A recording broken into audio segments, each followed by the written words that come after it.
Yes, good morning everyone.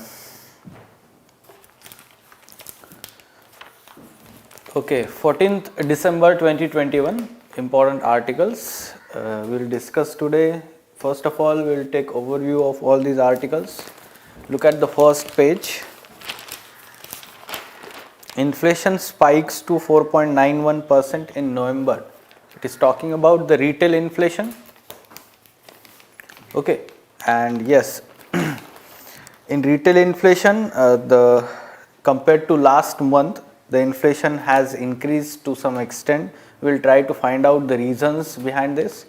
Okay, now there is one article you can see after furor CBSE regrets misogynistic question.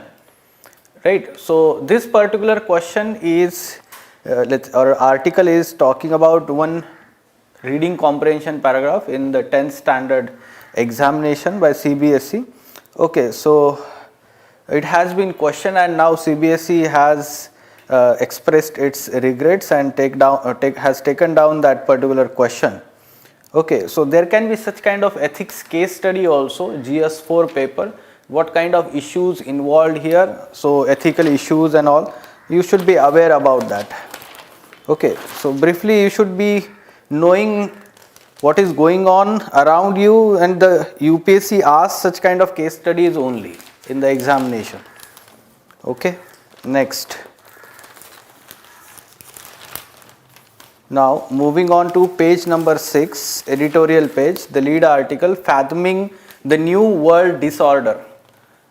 Okay, so this article is talking about the impact of American forces withdrawn from the Afghanistan and let's say its impact on the regional geopolitics and the world politics. Okay, so yes, though article we have earlier discussed this issue, but still it will be revision for you after so many days. Such kind of article has appeared again, so it will be a revision kind of. Okay. Now the editorial, other articles are not that much relevant to our examination. Look at the page number 8, Central Asian leaders invited for Republic Day celebrations. So every year we have this tradition of the present government also, so to invite some leaders for the Republic Day celebration as a chief guest. So this year we have invited all 5 countries' heads, Central Asian republics, their heads for the celebration. And the article also gives some brief background about India and Central Asia relations. Okay, so it is important from IR section also, and for prelims examination you should be aware that the heads of which countries were invited for the Republic Day celebration. Then India lays emphasis on UNCLOS, so United Nations Convention on Law of Sea. Okay, so we will try to know the basics about UNCLOS. It will be revision for you. Geography students, we have already covered this. It is important for prelims examination also from defense or security perspective and IR perspective.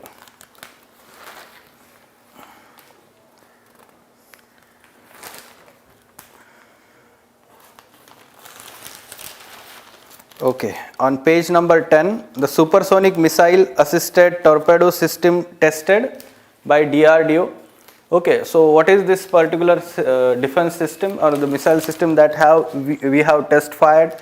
This is important from prelims perspective, science and technology, defense technology we can say. Now on page number 11, you can see India's Harna Sandhu crowned as Miss Universe 2021. So from the miscellaneous aspect it is important. Before that only 2 Indians who won the Miss Universe, Lara Datta and Sushmita Sen. Okay, so such kind of trivial information should be also read as it is of significance, national and international significance. Okay, so we'll discuss all these important articles now in detail.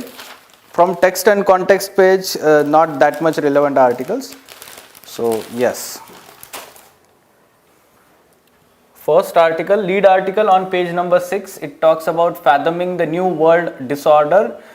The context of this article is again the American forces withdrawing from Afghanistan and its possible impact. Okay, so let's understand First of all, the reason that we can understand behind the withdrawal is reorientation that is underway in the American foreign policy focused on China. So in ED lecture also we have discussed about this, the withdrawal of American forces and what will be its new, let's say, foreign policy. So we know that America is moving towards, let's say, Indo-Pacific region so as to tackle with the rising China and its power in the region. Okay, America is considering it as a threat to its, we can say, superpower status. Okay, so the other reason we can say that to some extent being called as defeat of US in Afghanistan. So we will not say directly defeat, rather we will say that there is some kind of fatigue. So US has been, let's say, continuously fighting this war for last 20 years, and now it has decided to withdraw. To some extent it shows the fatigue that it has resulted into, and it is being called as defeat of US in the Afghanistan, but we will not say it is completely defeat. Okay, rather we will say that it's the major objective it has achieved, that is the killing of mastermind behind the, let's say, 9/11 attacks, right? So that has resulted into its basic objective, but defeating Taliban in Afghanistan and establishing the democratic process in the Afghanistan, so that has not been possible. Now, the superpowers suffering military setbacks at the hands of weaker forces would create a perception of great power fatigue, if not weakness, that would prompt both their allies and rivals to rethink their strategic assessment. Now the article gives very good examples from the past. For example, it gives the example of Britain. Now after Second World War, the Britain, so earlier it was a superpower to some extent, and its, let's say, power decline, it has suffered huge losses in the Second World War, and when Britain tried to intervene in 1956 in the Suez Canal crisis along with France, but that also resulted into some kind of defeat there, and therefore it was being called as the end of superpower status by the British there. Okay, so such kind of examples can be given from the Russia also. So Russia, or earlier erstwhile USSR, which intervened in Afghanistan in 1979, but later on after 10 years it resulted into defeat of Russia also. The communist government it wanted to establish there, right? So such kind of things happened, and that shows that a kind of, let's say, great power fatigue, and that results into allies and rivals to rethink their strategic assessment. So if we are considering this as a great power fatigue of US withdrawing from the, let's say, Afghanistan, so what challenges that US is facing, or let's say rivals and allies, what they are thinking here at present? Okay, so the three important challenges that US is facing: Russia, Iran and China. If we are looking at the present developments, contemporary developments from Russian perspective, so Russia has mobilized around 1,50,000 its forces along the Ukraine border, and it threatens to invade Ukraine. So such kind of threats are there despite of, let's say, US calling let's say severe sanctions against Russia if such thing happens. Okay, so that means Russia has become more bold in its backyard and considered that Eurasian region is its own strong point. Second thing we should understand is related to Iran. Now, since the withdrawal from the nuclear talks, nuclear deals in 2015, unilateral withdrawal by the earlier president, US president, so Iran has been continuously let's say enriching its uranium program, and that may result into becoming the nuclear power by Iran in near future. So Iran is also not ready to come on the dialogue table. Why? Because it is asking the US first of all to lift all the sanctions, and then only it is saying that we will have a dialogue. But US may feel that if suppose the sanctions are lifted first for, let's say, bringing the Iran on the dialogue table, then it will consider itself as a weak, or let's say the Iran and other countries may consider US as weak here. Okay, and that's why it is not going to immediately give up those sanctions. Then third aspect is related to China. So the kind of, let's say, aggressive nature that China is showing in the South China Sea and Western Pacific, so this is also threatening US and US ally in the region and its presence in Indo-Pacific region. Okay, so that's why the near future we can expect is the kind of bipolar world, and the next Cold War also being predicted between US and China, as it started first of all with the trade war, and then now to some extent the confrontation is being observed between US and China. Okay, so such kind of, let's say, challenges are there before US, but we can see that more of a, let's say, China oriented policy that US is at present realigning its foreign policy. Okay, so there are some tough choices before US. If it takes the strong action against Russia, suppose, so Russia will be more and more aligning with China, right? And if suppose, let's say, it gives up the sanctions against the Iran, then the countries along with Iran will consider US as weak. So that's why the tough choices are there before US. Okay, so in this manner we should understand, and we'll see here onwards that how US foreign policy unfolds in Indo-Pacific region specifically. Okay, so yes, it's a straightforward question can be there. American withdrawal from Afghanistan will have far-reaching impact on the global politics. So you try to attempt this from this discussion just we had. Okay? Yes. Next, Central Asian leaders invited for Republic Day celebration. Yes, we have invited, but the confirmation is not there yet. Yes, India is awaiting the responses from the leaders of 5 Central Asian nations invitation to attend the Republic Day as a chief guest. Now it is expected to be finalized in this weekend, where India is hosting the 3rd India Central Asia dialogue. Okay, so ministerial level dialogue is going to be there. Now if they accept, this will be the first time that all 5 Central Asian countries will attend the Republic Day parade. So earlier the individual countries have attended, but now all 5 countries will be there. Now this is in line with, let's say, present government's policy to invite group of countries, their heads, for the Republic Day celebration. For example, let's say the SAARC countries were invited in 2014, BIMSTEC countries were invited in 2019, also the ASEAN leaders, 10 countries leaders were invited in 2018. So this is the present government's policy to invite the group of countries. It shows that India's relation with the regional, we can say, groupings, like ASEAN is there, Central Asian countries are part of, we can say, SCO. Along with that, we should also understand there are some of these countries are part of Eurasian Union. Now if we are talking about SAARC, it is India's immediate neighborhood, so South Asia region. Now talking specifically about India Central Asia relations, so present government intensified India's reach out to the former Soviet Union states, these 5 countries, since 2015, when our Prime Minister visited all the 5 capitals of these countries in one go. Then India joined Shanghai Cooperation Organization in 2017 along with Pakistan.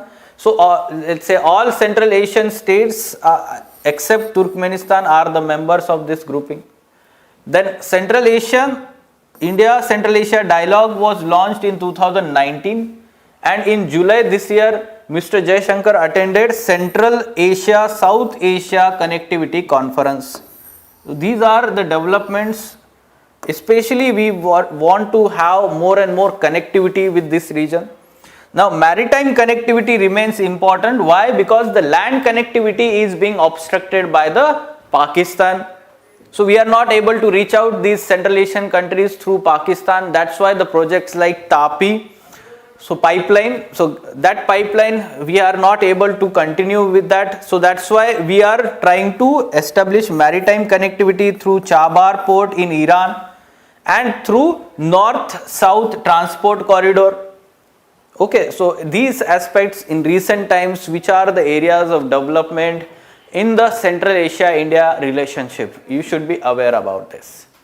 Along with that, you can talk about the Afghanistan, so how these countries and India is cooperating with each other. Recently there was NSA level talk held in India, or let's say hosted by India's NSA. So such kind of, let's say, recent developments in the cooperation between the region, all complete region and India, you should be aware about this. Okay? Yes. Now moving on, India lays emphasis on UNCLOS. Okay, so here the minister was giving reply in the parliament, and in reply the government said that India remain committed to promoting free, open, rule-based order rooted in international law. Okay, so this international law we are talking here is United Nations Convention on Law of Seas, UNCLOS. We'll try to know the basics about this. Along with that, India developed its maritime cooperation with regional partners in consonance with government's vision. What is government's vision in the region? Indo-Pacific region or Indian Ocean region is SAGAR, that is security and growth for all in the region. You should write this in your answers, mains examination answer, when we talk about maritime security, or if you are talking about the strategic aspect in IR section, you talk about this SAGAR initiative. Okay, so steps, other steps being taken like mission based deployments of naval ships, aircraft to enhance maritime domain awareness, promote maritime security and address contingency. In addition to that, we have various maritime exercises, bilateral, trilateral, multilateral exercises, then coordinated patrols among the others to promote the maritime security in the region in inclusive and cooperative manner. Now basics about UNCLOS, so let's have quick revision on that. So there were many such conferences, United Nations conferences to negotiate on this law of sea, and the third conference resulted into this UNCLOS. It came into force in 1994. Okay, now basics about this UNCLOS divides the waters of the country, or the, let's say, how these different coastal countries, littoral countries, they will have the jurisdiction over their surrounding waters, oceanic waters. So first of all, the internal waters, you can see in the diagram.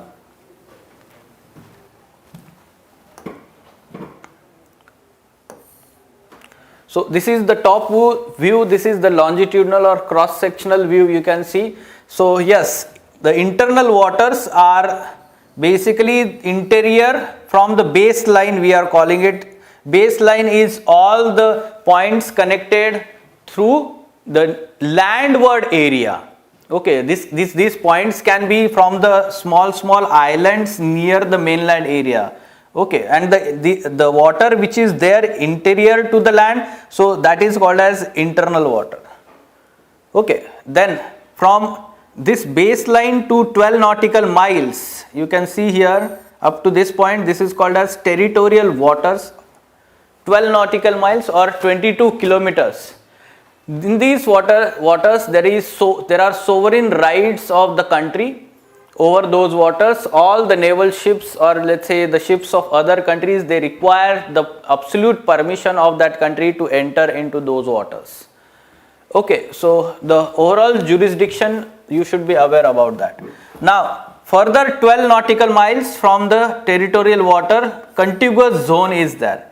Now this contiguous zone is also called as zone of pursuit, where some of the laws of the country, not all laws, some of the laws like related to piracy or to deal with the drug smuggling, arms smuggling, human trafficking, so that can be there. So basically, simply you should understand that suppose some of the criminals are doing some crime here in the mainland or territorial waters and escaping to the EEZ or the high seas, so they can be, let's say, pursued or simply we can say followed by the law enforcement agencies in this contiguous zone. That's why it is being called as hot pursuit zone. Okay, and beyond that, from baseline to 200, let's say, nautical miles. Remember this, it is from baseline to 200 nautical miles. It is called as EEZ, exclusive economic zone. Okay, in this exclusive economic zone, as the name suggests, economic rights or the rights for the exploitation of the minerals are with the country. Okay, along with that we should understand, so the other countries' ships, they can be allowed, that means the navigation can be there with the permission of the country, or let's say whatever the law of the country is saying accordingly. But yes, the permission or free pass of the navy for the other country's ships is allowed there. Along with that, the other countries can lay the cables, the underwater cables in that region from this. Now, up to 370 kilometers from the baseline, there can be continental shelf. Okay, so continental shelf at some places can be extensive, and over that continental shelf also the rights are there if suppose it lies beyond this particular EEZ. Okay, so such kind of things you should be aware. Some technical aspects, specific information. EEZ, you can see that,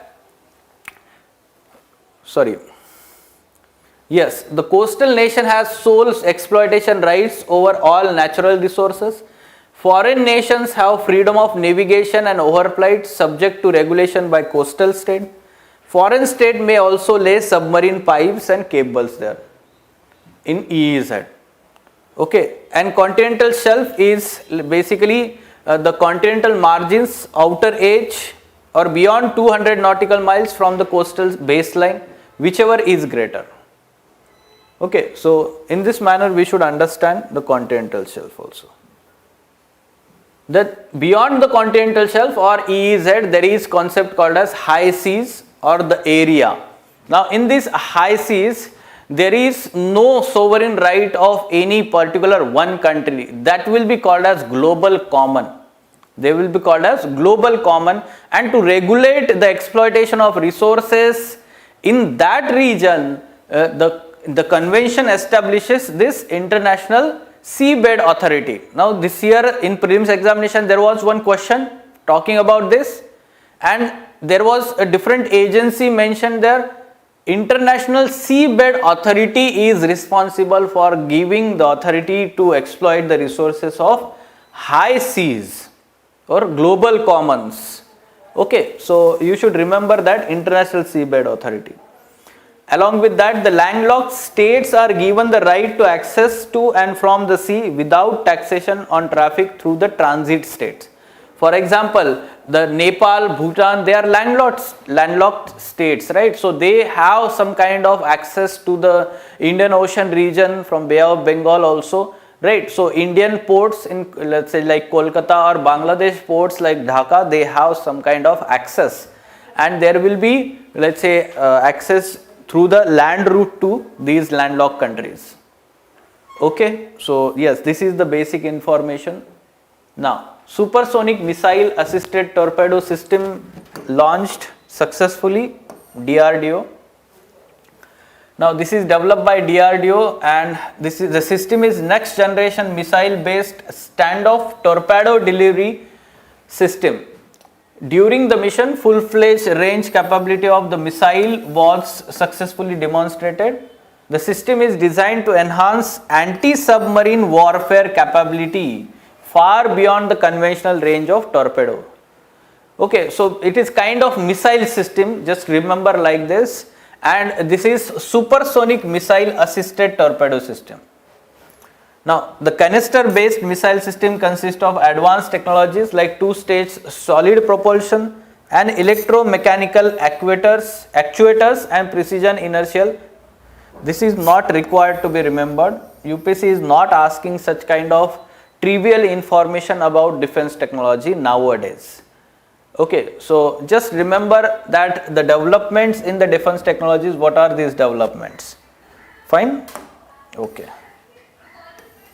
Inflation spikes to 4.91% in November.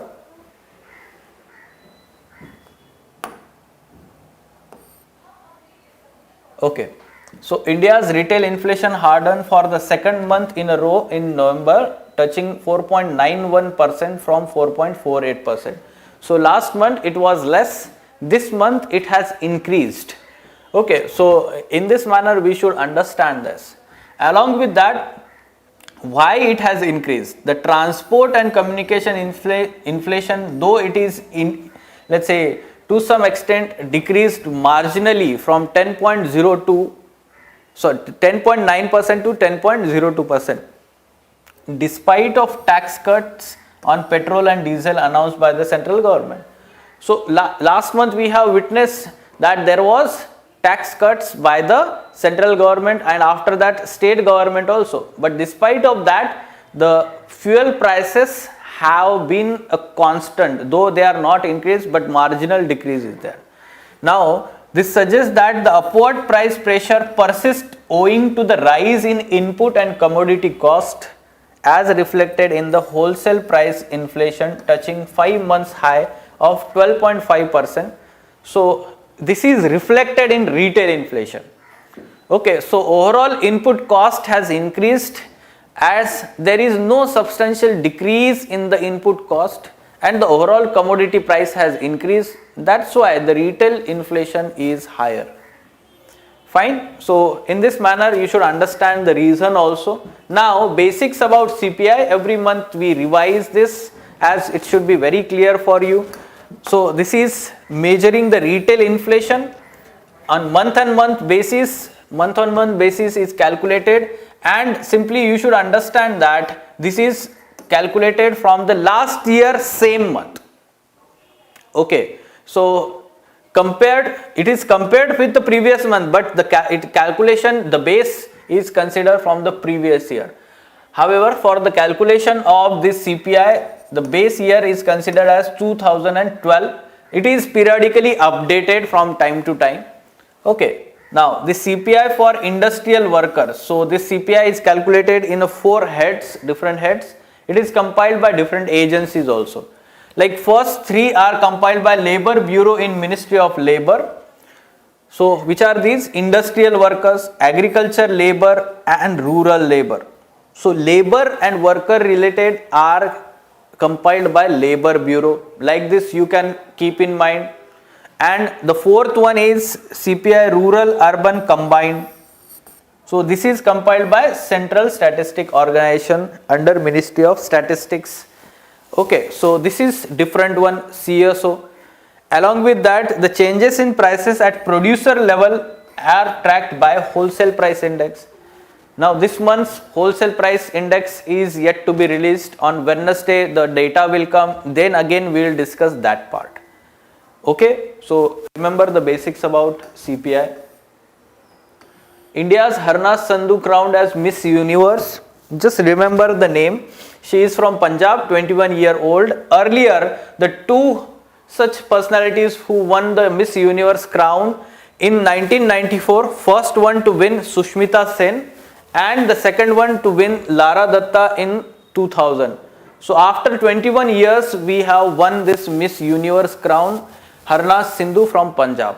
Okay, so it is significant achievement. It is, let's say, it shows a good image, or let's say the progress of women at the international stage from India. Okay, yes. Now on the basis of this information, what should be answered to this question? Simple question is there.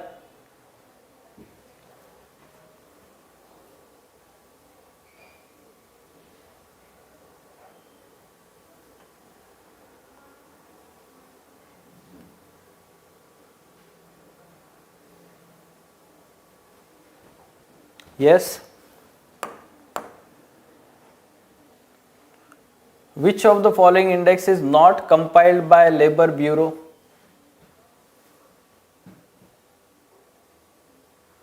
Just now we talked about this, no?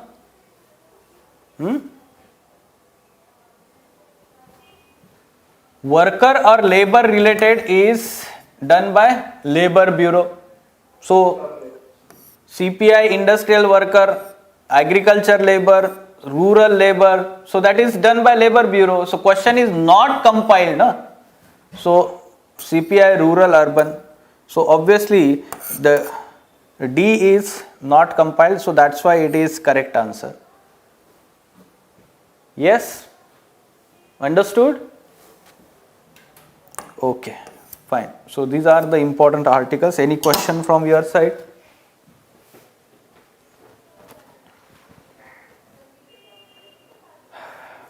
Sir, recently the USA region has been got tornadoes. So we need to learn that topic also. We need to just be new to know the topic only also. Tornado. Yes, sir. Yes, we have to cover that, and I guess in NCRT it is mentioned in the tropical cyclones, the tornadoes. Simply they have given. Yes, we will cover that whenever some small news is there. We missed on that news. We'll try to cover that also. Because of the major disaster has been happened, sir. Because of the that people have never seen their life up to Yes, yes. It has resulted into loss of more than 50 lives in US. Okay, yes, we'll discuss that separately. now. Okay, sir. Thank you. Yes. Anything else?